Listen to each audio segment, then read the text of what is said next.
Don't stop.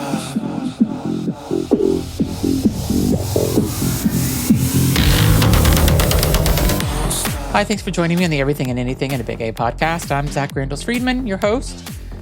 And my guest today is somebody that, when you get a certain guest like I got today, this is why I do my podcast. And I'm going to tell you about her in just a minute, but she is fantastic and I'll tell you all about her. But before I tell you that, I want to tell you that when I went to go see my mother in early June, I went to go see my mom for her birthday. And we were just trying to do like all these different types of family things and things that we haven't done in a while. Like we went to go see our house that I lived in until I was 7 or so. And my dad built the house and I wanted to go see it. And I think I mentioned this in an earlier podcast, but I wanted to go see the house inside and I contacted the current owner and she's like, no, you can't come in. I don't feel comfortable with it. I'm like, my dad built it. My mom's here. She's 76. It's not like we're going to rob you. But okay, if you don't feel comfortable, like what can I do at your house? And then we drove by the house and I think I know why she didn't want us in because I think she's a complete mess because the front yard looks like it's overgrown. I don't think she's mowed the yard the entire summer and she's probably a hoarder or something. She's a disaster. That's my thought. But one of the things that we also did is that, and I haven't, and it's amazing. I actually have never done this. So my grandmother on my mom's side and my grandmother on my father's side and my grandfather on my father's side are all dead. And I've never been to their graveside to put any flowers in their tombstone. So I really wanted to do that for some reason. It like struck me that like I loved my grandparents so much and I really wanted to go and put flowers on their grave or just to go see where they were, laid to rest. Even though I know they're not there and I know that their spirit is somewhere, but I still wanted to go and just like, I don't know, kind of just acknowledge that I was there to them. And the thing is, we went to my grandmother on my mother's side. We went to her grave first and I just felt this energy and I felt just super emotional. And I'm just standing there like looking at her headstone and I'm just like, I don't know, I just felt something. I just felt like she was there with me and it just felt so comforting but sad at the same time. Then we went to my grandmother and grandfather on my father's side. They are buried next to each other. I didn't feel anything there. I'm sad that they're gone and I love them, but I didn't feel like their presence there. I didn't feel anything really emotional there. So yeah, but we laid flowers on all the graves and stuff, and it just felt like the good thing to do. There was a grave marker, I guess, before my grandmother got her tombstone. I think she died in 95, my grandmother. So it's been sitting there for 21 years, this grave marker, and I took it. Some of it was rusty, but I took it because she has a tombstone, so she doesn't need the grave marker anymore. And it just, I don't know what to do with it, but I just felt like I needed it. So it was, I don't know, just death is weird. And my guest today could tell you all about that. So let me tell you how I know Martha Jo Atkins or how I discovered her. I watch podcasts now before I go to sleep. This is what I do every night. I was watching The Golden Girls or I was watching Sex and the City at one point, or I was watching Real Housewives show or something before I go to sleep. But now I have YouTube Premium on my TV and I have all these podcasts that I watch. And I watched a podcast with Martha Jo Atkins on it. And I usually will watch part of the podcast and I lose interest and then I'm done. Not with Martha Jo Atkins' interview. I watched the entire thing and then I think I actually started watching part of it again. She is so fascinating. She is a death doula. She has helped thousands of people. She has trained people. She is so amazing. The energy that she gives is phenomenal. She is just a phenomenal person. And I feel so lucky that I got to interview. And she's interviewed with big names. And the fact that she gave my little show, the opportunity to talk with her it just makes me so happy. And I don't know, something about her is so amazing. And you can just feel her energy and you can just feel her aura is so good. And she's such a good person. You can just tell. And I don't know, she's one of those people. Whenever I ended the interview, we talked for a few minutes afterwards, and I'm just like, why can't this woman live next door to me and be my friend? Like, there's certain people I interview, and I feel such a connection with them. And she's one of those people I felt a connection. Her interview was spectacular. She's spectacular. And I really hope you enjoy listening to this interview, Martha Jo, as much as I had having the conversation. So thanks for listening. Thanks so much for joining me in the Everything and Anything in a Bit Gay podcast. Today I have a guest I am so thrilled to have. She is amazing. I have read so much about her, heard so much about her, and she probably is sick of hearing about how everybody loves her so much, but she is so fascinating. And welcome to the show, Martha Jo Atkins. I'm so happy to have you on. Thank you, Zach. Super glad to be here. Thank you. So, give my audience a little bit about who you are in case they don't know who you are. So you are a death doula, a psychotherapist. Like, you have a lot of different things that you've kind of done. And I just think you've been with over 1,000 people. Is that the numbers that have passed on? Yeah. I mean, must be, I want to talk about that. But first I want to kind of talk about, how did you get started with this? You know, when you were growing up, was there a moment in time where you're like, this is what I need to do? No. Okay. No, I think what happened to me happens to a lot of us who are in this field of work. An experience happened where somebody we love died. And that certainly happened for us, for my family. My brother was 37. He had a heart defect called long QT syndrome. So you have QRST when your heart beats, and it's a defect that goes unseen until usually somebody dies. And that was the case with Jim. He died late in life, and we were all tested and didn't have it. But I was 24 when he died, and my brother John, he must have been 35. And our family, we did what families do. You have the experience, you have the funeral, and then you live into what life is like without them. And we all went back to our separate places of living in the world and tried to sort it out the best we could. And my way of sorting it out, I was working at a children's hospital, and I worked in an ICU and worked with kids who were dying and their siblings. And I really liked that job a lot. And it also got tiring. And I had an opportunity to go back and work on my master's degree. So I did that. And I, in my last class, was invited to write a paper about starting a children's service in San Antonio, Texas that didn't exist. This was it was a class project. And I wrote about starting a children's bereavement center. I understand now that I was trying to work out what death and dying is.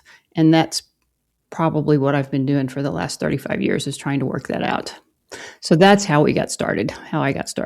When you were growing up, your father was a pastor? Yeah, Methodist minister. And so did you think that when we died, when you were growing up, like, you die, you go to heaven, and that's kind of it? And yeah, that's the thing.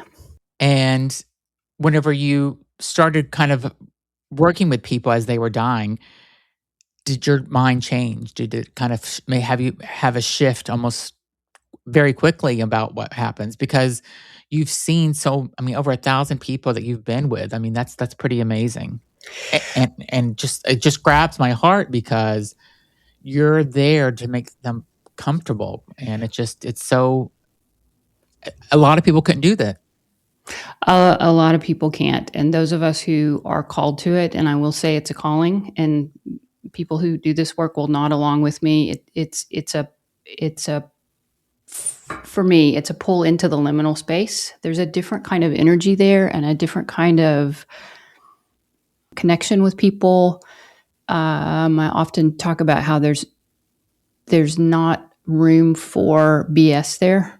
I mean, it's truth telling at its truth telling and intimacy really quickly, and I like that very much. It's a really beautiful space to be. So my ideas about heaven and hell and what happens when we go, all of that has changed along, and I'm sure it will change more. I'm 56. I hope I have more years to go, but it has changed along the way, and I'm okay with that. And what do you think happens now whenever we do die? I think our body and our spirit have a separation that is a beautiful process that happens as we're leaving, and it is a process that can be seen and tracked and listened to. There's a whole language of dying that happens, and most of us don't recognize it. We're not taught about it, and so we get scared. And I don't. For some people, dying is really hard, and it's hard to watch. It's hard to be with. They're suffering, and there are other people, the other end of the continuum, who can close their eyes and have an out breath, and that's it. And there's a lot of space in between. As far as where we go, I don't know how all that works, but I know we're not here. Yeah. And I know what was animating the body does not animate the body anymore. That space between last breath and the shell is quite something. It is quite something. And we'll be right back. Okay, now back to the show. You read about things or you see videos on, online and stuff about how they talk about people. They can sometimes see the spirit lift out of them. Have you seen anything like that kind of happen? I felt it. I have not seen, I don't have that sense of being able to see things like some people can, but I have certainly felt it. In my mind's eye, I have seen some swirls, which I recognize as something happening at that time. And I have dreams at a particular time of the morning that I understand are not dreams like my regular dreams. Those are different. And that's something that has probably come online more and more as I'm going to just say as I've grown up. It's changed. It's changed as I've changed. And is that after the person passes away, you get the dream about them? Sometimes before, sometimes after. One of my favorite is when a phone rings in a dream, and I pick up the phone in the dream, and there's a voice of somebody I know who's on the line. That doesn't happen very often, but it's happened, and it makes me really happy. Wow. Have you? How about you? What do I think about what happens? Have you had those kind of experiences or dreams? Yeah, I think I have. I think after my father died, I had lots of signs, like physical signs that happened when my father died. There's lots of things that's happened. So I chose not to be there whenever he died because I didn't want to remember him like that. But whenever I left, he was in Illinois and I was living in Miami. And so I went to see him a week before he died, and he wasn't able to speak. He was just laying there. He wasn't conscious. They were feeding him through a tube or whatever. And whenever I left, my mom called me and said, "We're going to stop feeding your father because he's not coming back." And I was very upset about it. I said, "You're going to starve him?" She goes, "Well, he has morphine, and this is what the doctor has said to do." Yeah. And so before I left him, though, I took an hour or so and was just in the room by myself with him, and he was laying there. I don't know if he could hear me. I don't know. He was just laying there. He didn't move. There was no reaction. But I felt good about saying goodbye to him. Like I felt like I was able. It was very hard to drive away whenever I knew that was the last time I was going to ever see him, even though I felt like he wasn't really there anymore in a lot of ways, but it was still very hard. And then shortly after he died, I was talking to my mother on the phone, and we were talking about my father.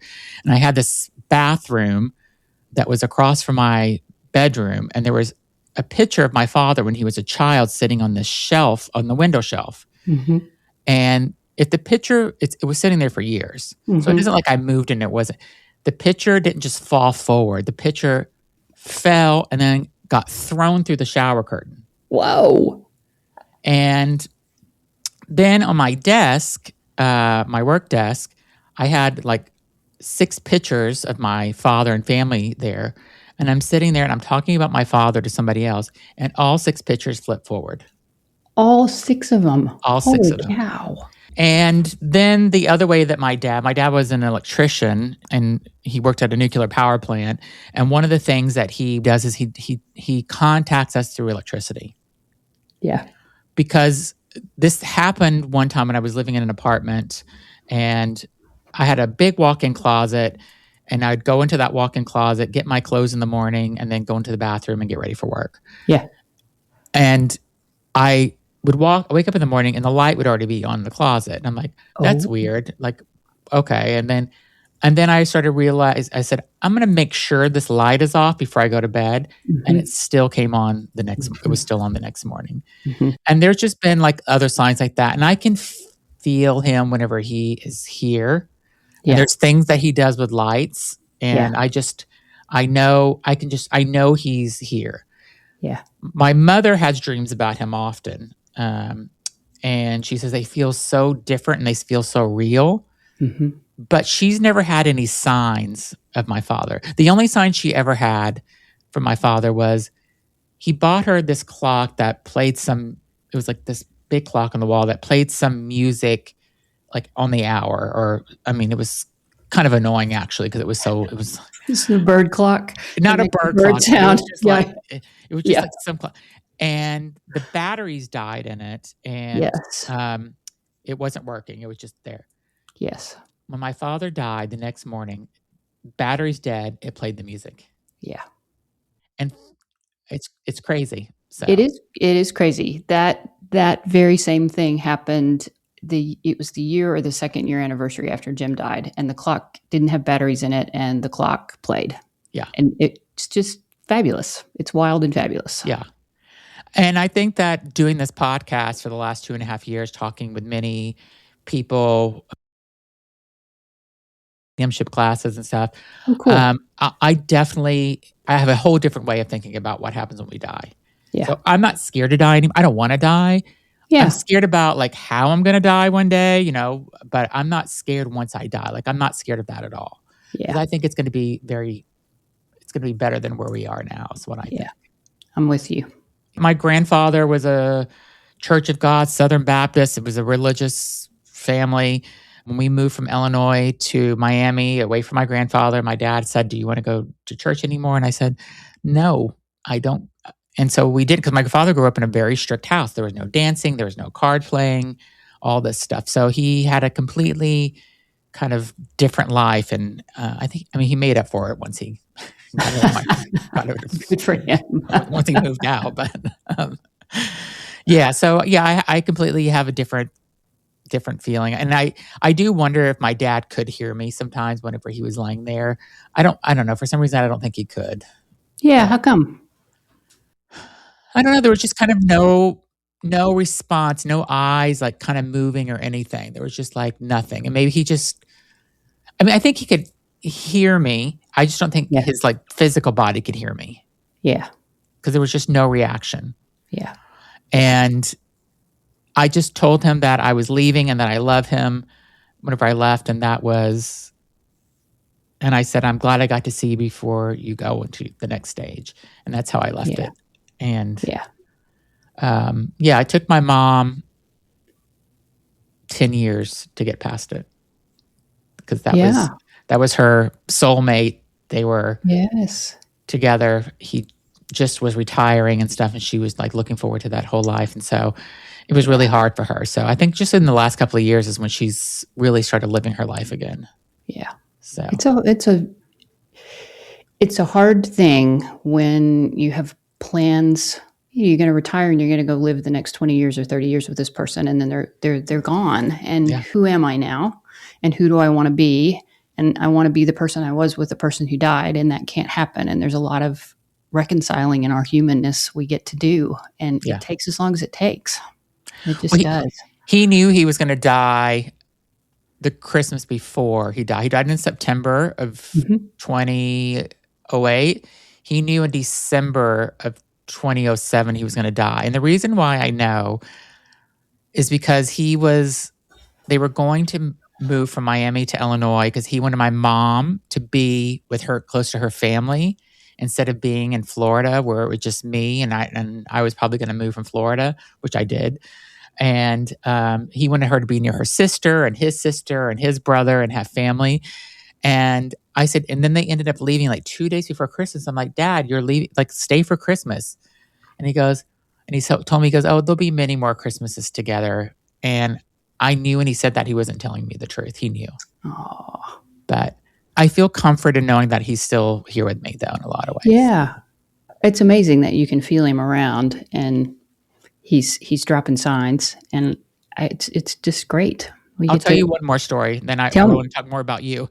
My aunt is very open to things like this. She believes in souls and energy and stuff, and she calls me in October before COVID started, so 2019, and called me very early in the morning and said, I need you to stop. I was smoking cigarettes. I need you to stop smoking.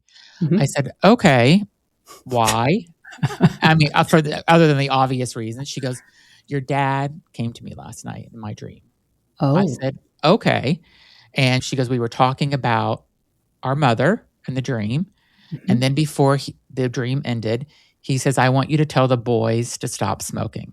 Mhm. And she goes, okay, I will. And he goes, no, I want you to listen to me. This is important. The boys have to stop smoking. And he Mhm. grabbed her foot and she felt it. And that's what woke her up. I I know. got goosies on that one. And she called me and she goes, you have to stop smoking. I said, let me get through the end of the year, through the holidays, through New Year's, Christmas, and I will stop. And January 5th, I smoked my last cigarette and I quit. Yeah. And that's great. Yeah. So I'm just like, and I now I can't stand smoke. Like I'm so happy I did. And Yeah. and and that saved my life, I'm sure. I'm not gonna, I can walk now and run and not lose my breath, and just like I feel so much healthier. I just got my blood work done, and I'm just like I'm such a healthier person. I gained a lot of weight right away from it, but then I lost it. That's part of the thing. And you listen to her to him. And some people don't do that. Some people just blow that off as, that's whatever it is. But you listened and it was meaningful for you, and it's been a meaningful change. That's cool. Yeah. Super cool. So tell me what the difference is between kind of a licensed end-of-life counselor and a death doula. So I have a license in Texas as a professional counselor. I can diagnose and treat people, charge insurance companies. I don't charge insurance companies, and I've never had a big practice as a professional counselor. I have really wandered around with different names to call myself for this job for a long time. I started calling myself a death doula sometime when I was working at a Bode. So I ran a little nonprofit hospice house in San Antonio from 2016 to 2019-ish, and we helped people go. It was really a magical jewel of a place. It still is. And at that time, I started calling myself a death doula. So death doulas are non-medical professionals who come alongside people who are dying and help them with the emotional, spiritual aspects of it. They're not supposed to give medicine. It's not like a family member. And they're for folks who are trained well, they're aware of ethics, and they're aware of communication styles, and they're aware of being connected with the person and what it is, what dying can look like. And they act as a liaison between the person who's dying and the family, and sometimes the hospice team. In best case scenario, all those folks work together to help the dying person have the best experience they can have as they're leaving. So doulas have come into popularity in the last, 5-10 years, especially. We just saw, I don't know how many people sent me the article that Nicole Kidman had decided that she is taking her death doula training. Oh, really? Yeah. And she did that. Somebody she loved died, and she wanted to understand it better. And that is a common reason that people come in and take classes from me. There's something that has happened they want to understand better, or they want to understand dying better. So That's the difference. Doulas are not licensed. There's no certifying agency. Lots of hospice professionals who don't want to work under the restraints of hospice, or they're retired, they will shift over into death doula kind of situation and be able to offer their expertise in that way. I heard somebody refer to themselves as an end-of-life specialist this week, and I liked that. Yeah. My perspective was doulas do care for people who are dying specifically.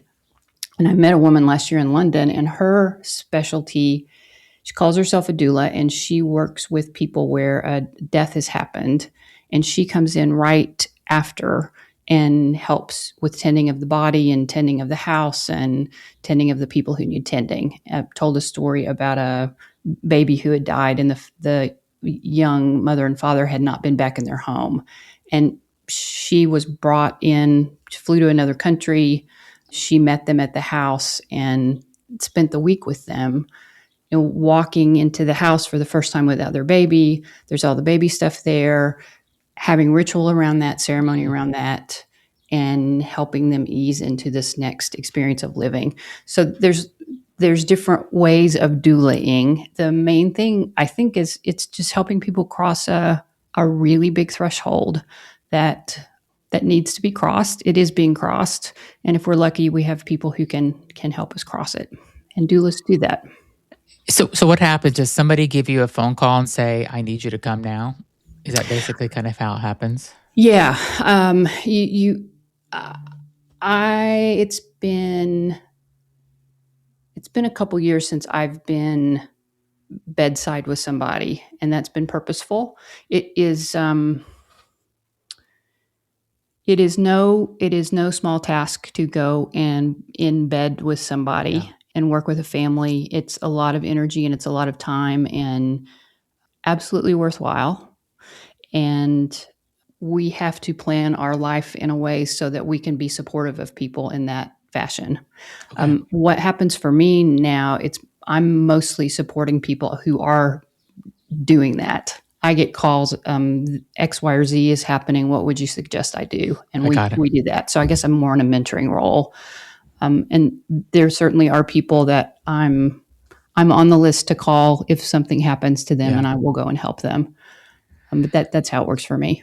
Is there been kind of a type of person or type of death, I should say, that is the hardest to be a part of whenever you are bedside? From a diagnosis perspective, glioblastomas for people who are supporting somebody who has a glioblastoma, it's a very difficult, always deadly brain tumor, and it causes chaos. It just causes chaos, and it's just really hard on everybody involved. And there are an infinite number of disease processes that are really hard. I'm thinking back on a number of those, and every one of those has been difficult. From a emotional standpoint, there is a despondency, hopelessness that happens for some people who are at end of life. It doesn't happen for everyone. But when I encounter someone who's in that place, it's difficult to help them. Yeah. There's a flatness there that is different than I experience any other place. And there's a name for it, which has escaped me at this moment. I'm trying to think of when I have seen that. One in particular was a father who was leaving his 11-year-old son. And I didn't know the term for this at the time, but it was different than I had ever experienced. And the man he didn't have words to speak. And there was a conversation about letting the young boy know what was happening and that his dad really was going to die soon. Yeah. And the adults started the conversation, and then the man was able to come in because we weren't doing it the way he wanted it done, which I loved. So he was able to pull in some part of himself and say the words and connect with his boy. There was not a dry eye in that room. And it reminds me One of my mentors said to me, it's as much as you can, you always encourage the parent to talk to the child. Always, Yeah. always, always. And I think I learned that when I was 21. It matters. There's a connection there that really matters. But those are the hard ones. And they're different for everybody. Those are my hard ones. Yeah. When the dying process starts, can you feel it at this point? Like you sense all this happening, or you see the signs because since you've done it so many times where you know that time is near? So do you have something that you're really, really good at, that you know you're really good at? Yeah. Yeah. So is it one sense or is it all senses? Like when you lock into that thing? It's probably different senses that I'm using. Yeah. And do you think about it when you're doing it, or is there more of a It's more like it just you comes naturally. yeah, you've done it so much, or you've learned, or you've intuited, and it gets baked in and it gets baked in and baked in. I'm at that place now where I can walk into a room and it's what it smells like, and it's who's moving or not moving. It's how the covers look on the bed. Is there light coming through the window? The oxygen machine, is it in a bathroom a little bit away, or is it right by the bed? Are there lots of people talking or not very many people talking? It's everything. And I was taught to go to the corner and sit. There's not anything to do at first, and Yeah. there may not be anything to do at all. But I understand that my calm nervous system can affect a room, or my uncalm nervous system can affect a room. So I teach my students to imagine that they've got wings, and their wings are spread out as far as they can be spread. And when they get to a door to walk in a room, they pull their wings down to themselves. They pull all of their energy in and settle, and then they go in the room. And from that place, getting in the room and listening and noticing, I can have a sense, most of the time, can have a sense of where somebody is, and if somebody needs something or doesn't need something, and if even if I'm needed in the room or not. Yeah. And sometimes my job is to help somebody else in the room settle, so the person who's in the bed can be a little more settled too. Yeah. Sometimes it's get everybody out of the room so the person can have 5 minutes so they can go. Sometimes it's let's pick up the phone and call this one person so they can talk to the person in their ear. And sometimes it's not some big climactic thing that happens. It's people being together. And I've been in more than one room where people are sitting around, family members are sitting around the bed talking, and the person is slowly making their way out. Yeah. And it's lovely. And sometimes it's you guys might want to go hold his hand now. It's just that. Yeah. That's nice. I mean, my mother-in-law just passed away in November, and she had Parkinson's cancer. She had struggled for 4.5 years, kind of with different things. And she just said at one point, she wasn't eating or drinking anymore. She was done. Yeah. And she was in a facility, and she said she wanted to go home and do hospice at that point. And then she lasted about 2 or 3 more days. But she made the decision that she was kind of just ready. Yeah.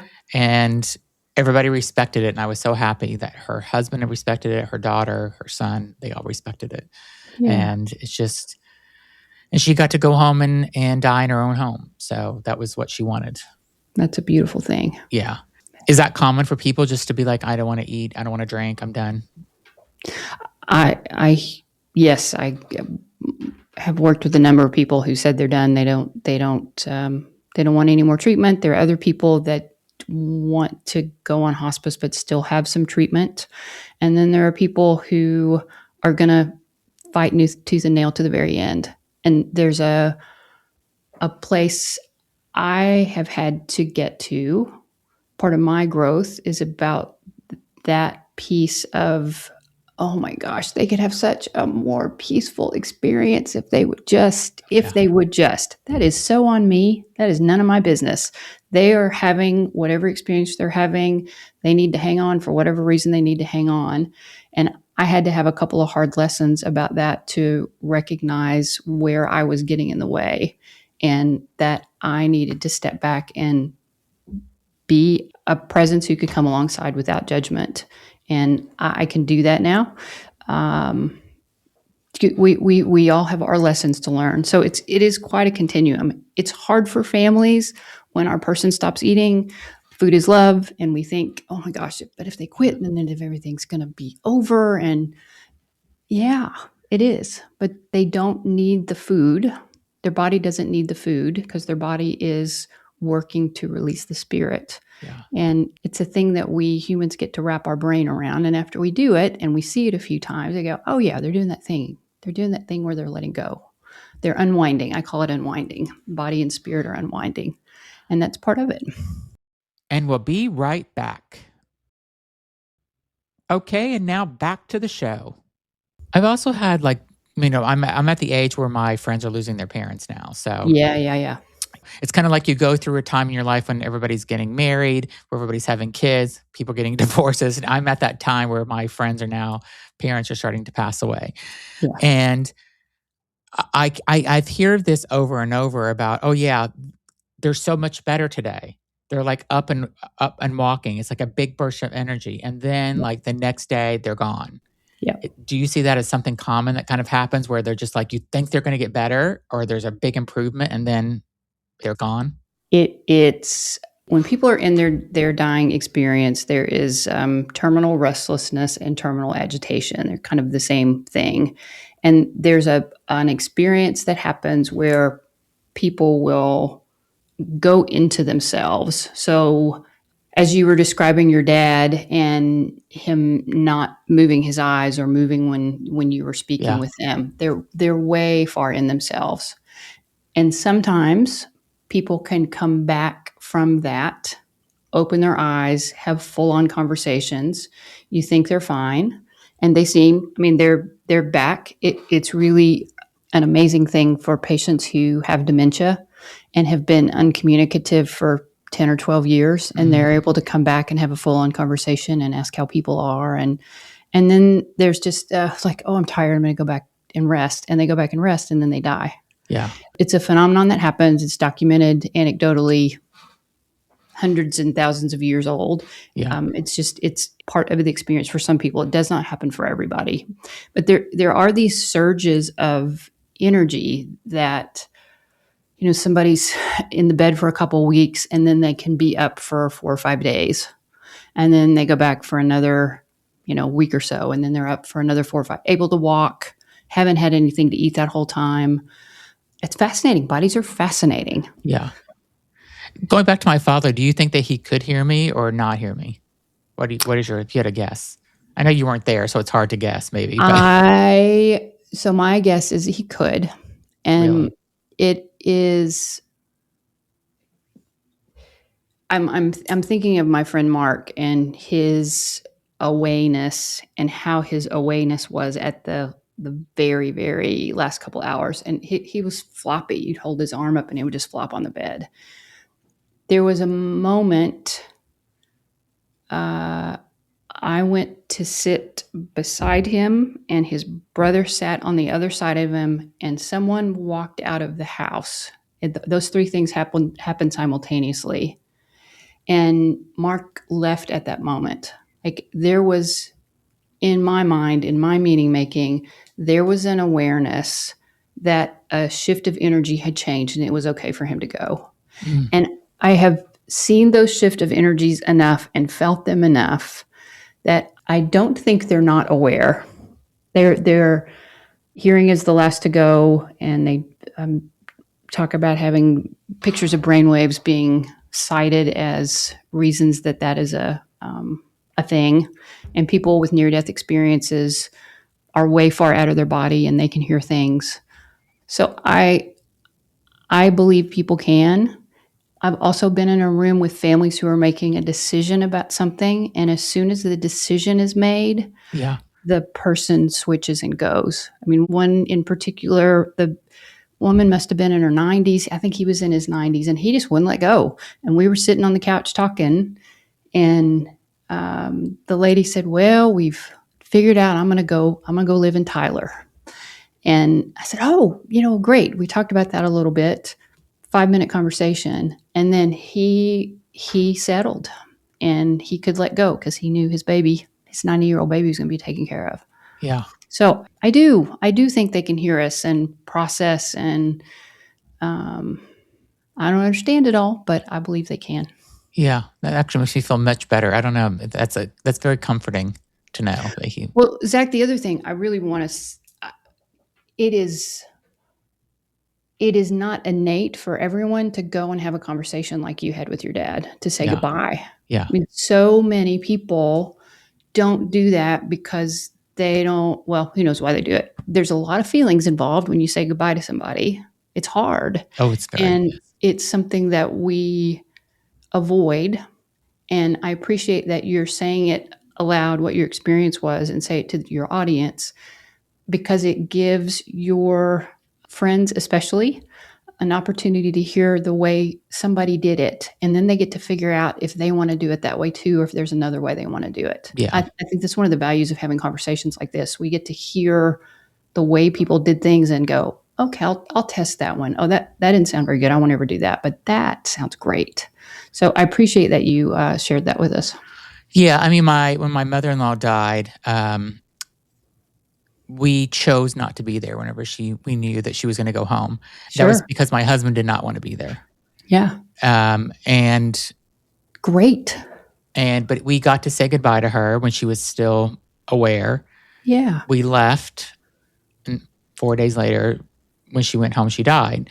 And my husband just said, I don't want to see this. He's seen his uncle die. We've seen his grandfather die. And he's just like, I don't want to remember my mother at this last moment. Yes. And I said, whatever you want to do, it's your decision. And it was the right decision for him. So, and his mother knew how much we loved her when we left.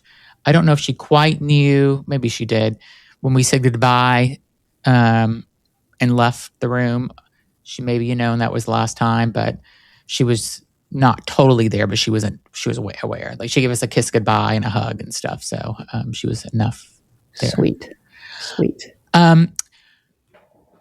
You've talked about how people, whenever they are getting ready to die, how people are reaching up sometimes, or they're reaching out, or you can kind of see them looking through you in a way somehow. Can you talk a little bit about that, about the different things that you kind of have seen happen, that when like maybe that's something that's pulling somebody through that door or a portal or onto the other side, whatever you want to call it? Can you talk about that a little bit?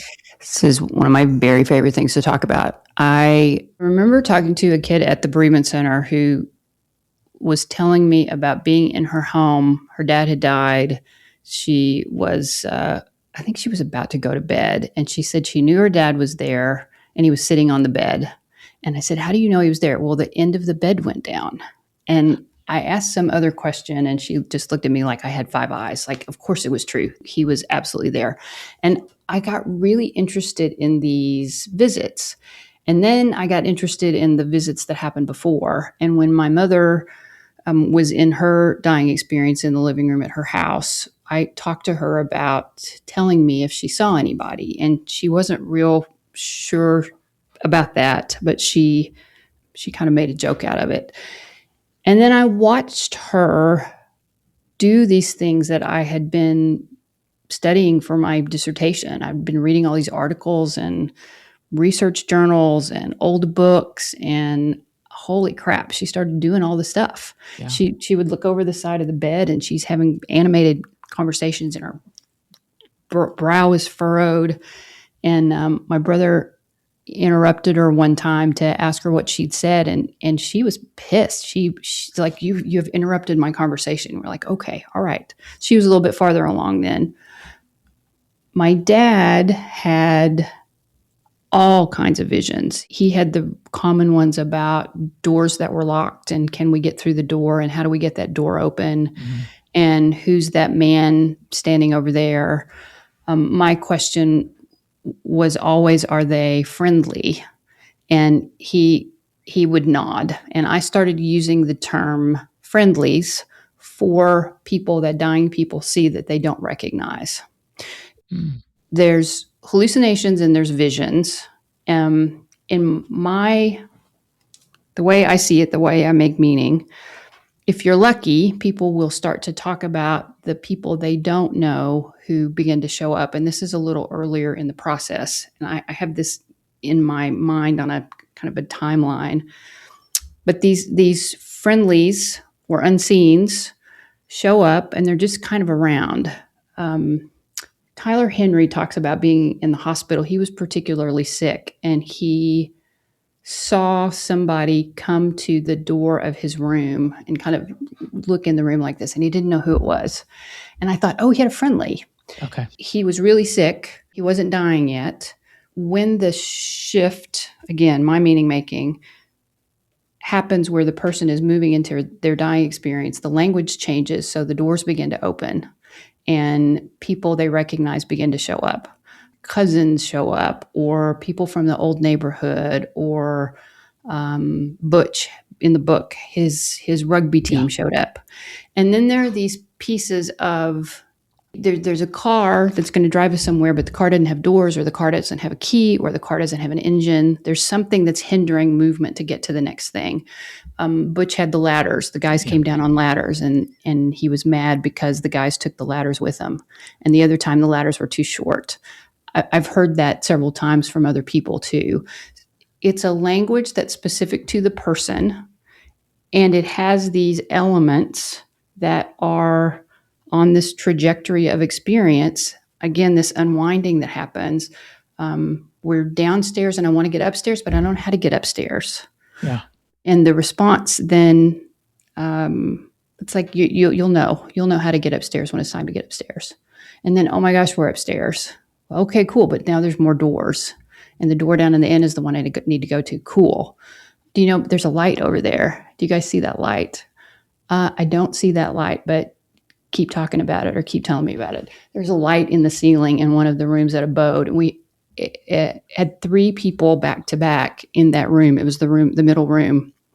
And all 3 of those people saw a light in the ceiling. And it made me wonder about the energy of that place, and particularly the energy in the room and the people who were there, and how, if there was some kind of compounding effect that happened, if those people who had gone before helped that person go from that room. I don't know, but those are also things I think about, I think, from my own human perspective, to help me process what dying is and what it could be for me. I hope I get to see a light in the ceiling. Yeah. It's fascinating. And the more I talk to people and the more stories I hear, the more I want to talk to people, the more stories I want to hear.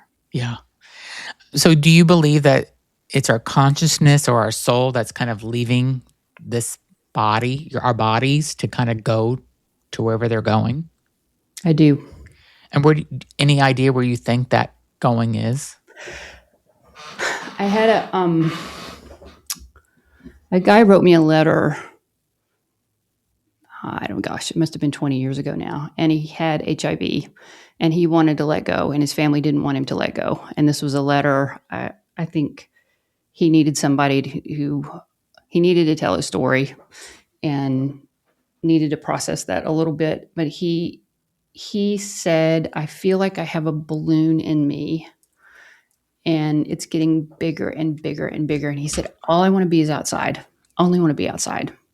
And I wrote him back, asked him about anxiety. He didn't have anxiety, and it was a dumb question to ask. Now I know it was a dumb question to ask. I said, what's going to happen to the balloon? And he said, it's going to pop, and I'm going to go everywhere. And I thought, oh, that's what dying is. That's what happens to us. We go everywhere. We go everywhere. Do you believe in reincarnation? I think I do. I do too now. I do. Yeah. I don't understand. I'm fascinated by the researcher who studies the children and the stories they're able to share so explicitly about things that have happened to them. Are you talking about the children when they come back and they're early in their life and they can talk about their previous life? Yeah. We'll be right back after a word from our sponsors. Okay, now back to the show. Did you see there was one child that they took to some village in Europe, and he walked in and knew people in the village and knew their names? There's no way that could have been possible because he was a 5-year-old child or a 4-year-old child, whatever. It's astonishing, isn't it? It's so, yeah. I mean, it's just, how do you explain that? You can't. Yeah. I mean, there has to be something that has to. I wanted to ask your thoughts on, I had a guest on a couple of months ago who talked about her aunt wanted to do assisted suicide. Mm-hmm. And her aunt went to Canada to do it. Mm-hmm. And the family wasn't in agreement to it, but the woman had an illness that she wasn't going to survive. And she didn't want to go through the suffering that was going to be caused by this illness. Yeah. And so I agree with it myself. I mean, my own personal belief. I think if you are ready to go and you don't want to suffer, you have the right, in my mind, to do assisted suicide. But what is your thoughts on that? And it's legal, I think, in Oregon and a few other places in the United States now. Switzerland for sure, Canada, I guess, and parts of it. What do you think about it? I have just invited a nurse, Gabby, who does a lot of social media posts about end of life, and she's accompanied. I think she said she's accompanied 300 people who've used medical aid in dying. Yeah, and I'm having her come to teach for us. I am grateful it is a choice, and I hope I don't have any kind of disease process that would cause me to need that choice. And what an opportunity how grateful I would be to have it if I needed it. Yeah. That there are people who do not hold my same values. Imagine that. And people who feel like it is, you're playing God. And that isn't how I see it. I just like for people to be able to do what they need to do to take care of themselves in whatever fashion that is. And I'm in a place now where I'm beginning to hear more and more of MAID dying experiences. And one thing I'm told is that the children of the person who chooses MAID, so these would be adult children, are often the ones that have the most difficulty, because the person who has chosen it has been thinking about it for a while. Yeah. And the kids got to catch up. And the person who's dying then ends up doing a lot of caretaking for the adult children, which can be pretty difficult. There's a lot of complexities around this. Mm-hmm. I'm glad you asked about it. It's worth talking about. I think we may be at 14 states where it's legal. That many, really? Okay. Yeah. Yeah. I mean, I think it should be your choice, really. I think, I mean, I hope I don't have to go that route either one day, but it does make me feel better to know that if I had to, I could. Yeah. And it's better than taking your own life in an unassisted way. If you think, you don't want to have to do that, if you have the choice to have somebody assist you and do it the right way. Yeah. Why not offer that? So, can we go back a little bit and talk about where you were saying that you mentioned communicating kind of with some of the deceased people that died afterwards were in your dreams and stuff. So, yeah. And that you said that's kind of, is that becoming more strong and stuff? So what's maybe one thing that came back to you in your dreams and stuff? Is there ever a message that they want you to deliver, or it's just them coming back? Are they saying thank you for helping? Like what? I have not had that. It has been one person. So I saw a whole bunch of people walking in a hallway, walking towards me, and the person who had died had a particular color of hair, and everybody else was kind of in a monochromatic color in my mind's eye, and she was lit up with the color hair she had and healthy. And that is an experience I have of people that I see them in a healthy place, as opposed to how they were when I saw them when I died, when they died. I didn't care for her. I wasn't part of that. I knew her peripherally and was able to call a friend of hers and say that I'd seen her. And maybe that was the point of it. I don't know. There's other times the phone rings and there's one was laugh and tell them I'm okay. And I did make a phone call and pass that along. And there have been some others of those where I haven't quite been sure what to do or how it would be received and if I should really do it. And it feels like a privilege to get those. And I want to hold them gently. I don't want to have other things to do than pass along those messages. Yeah. Right now. Yeah. But it's fun to wake up and go, oh, that happened. That was one of those. Yeah. And I don't know what's stronger. I just have them and I'm glad I have them. Do you ever encounter a lot of times when maybe somebody, it's time for them to move on, but they won't let go? So this is one of those things that has changed for me over time. I have certainly been with people who have in the mind of all the people who are taking care of them, they're hanging on for a long time, and why are they still here, and what hasn't been done, and I don't know what hasn't been done or what has been done. I was in a room once, and I am not kidding. There, like 14 people came in one after another to say to this person, it's okay for you to go. Like, you have permission, it's okay for you to go. And the person still stayed. And I thought, if I was in the bed and I didn't have the capacity to talk and 14 people came to me and told me it was time for me to go, I might get a little complex about that, or I might be pissed. Yeah. So I started thinking, what is a different way to be with somebody in that space? So my languaging now is, you are here, you are clearly working out something, and we are right here with you until you are ready to go. I like and that's that. what I say now. Yeah, that's nice. I trust that they're doing whatever they need to do, and they're going to figure it out. Well, yeah, I trust that they're going to figure it out. Bodies know how to die. People know, they know. Yeah. Is there one crazy story that you have that you could share? Like, maybe what was your most unique story that you've had through these thousands of people that you've helped? My most unique story. I mean, Butch was a pretty unique story. If you had that was a really good one. Butch was pretty good. Butch was pretty good. Yeah. We cared for a woman at Abode who would sit at the kitchen table and she'd look out the window and kind of squint. And I finally asked her one day what she was seeing, and she was seeing people. And she said it's like just people in the neighborhood. It was not anybody she knew. And, we looked out there and we didn't see anybody. And like, okay. Then she started catching glimpses of people in the house. Like, she'd see a shadow. Mm-hmm. And the paper towel roll started rolling by itself in the bathroom at Abode. Yeah. And we all wondered who was around for her. And I think there were some people around from her. Then she started hearing.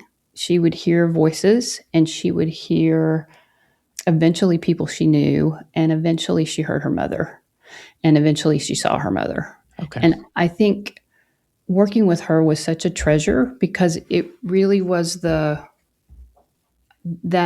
trajectory of experience, which is not something most people get to see because they're in and out, but because we were with her so much, we got to be a part of that. And then watch her go. And she left with a smile on her face. And that doesn't always happen either. But it's fun when there's a smile on somebody's face when they go. It's like you call other people in and look, does she look like she has a smile on her face? Yes, she does. Yeah. It's so fun. It's so fun. I hope you do this. And if not, I would just suggest that you do this. I hope you reflect back sometimes on just all the support and amazing things that you've done for people. I mean, you were such an amazing person. You're sweet, Zach. Thank you. Really. I mean, you've helped thousands of people. You're teaching people this now. I mean, like, we need more people like you in the world because you really are an amazing person. And whenever you agreed to come on to do an interview, I was so thrilled because all the stuff I read about you and watched about you and stuff, I'm in such awe because it takes a strong person to do what you do. And you're just amazing. So I hope you reflect on like how much help and all the people that you've helped and all the people you're still helping. Like it's just amazing. I so appreciate that. My friend Hero talks about fields of energy and how there are particular people in particular fields. And there's a whole bunch of us who do this work, who can be with people in this way. And I think we're able to do it because the rest of us do it. There's a kind of a rising tide that happens, and it feels really, really, really good to be a part of it. The other thing I want to say to you, I am gay. I have worked with a number of gay men. I don't have children. All of the people I've worked with don't have children, and their folks have come around with them, and it has caused them to start thinking about who's going to care for them when it's their time. Yeah. And I talked to a psychic a long time ago, and he said, you should specialize in working with GOBT. And I thought, I'm not going to do that. And I get it. So there's unique aspects to dying when you're all of the alphabet letters that we are. And I just want to acknowledge that. And there are people who get that. And if any of your listeners are in a place where they need particular kinds of help, there are people in the field who can meet them and hold them exactly with the dignity and respect and love they should be held, and they should accept nothing less. I love that. I had no idea that you were gay. That makes me even more happy that I got to interview you. I was really glad to get the invitation to come on your show, and it's really nice to meet you, and I'm glad to be connected. Yeah, I'm so glad to be connected to you because you're just, like I said, I think you're amazing. If somebody wants to learn more about you, where would they go? They should go to marthajoatkins.com. The probably best place to start if you want to know about my work is a TED Talk I did in 2013. I loved it. It was so good. Very short hair. I won't ever have short hair like that again. That's the first time I really talked about language of dying. I don't think I used those words, but a little bit about my mother, and that's a good place to start. You got millions of views on that too. We're a little over 2 million now. It's pretty fun. I think I need to do another TEDx here. I think you should. Yes. That would be fun.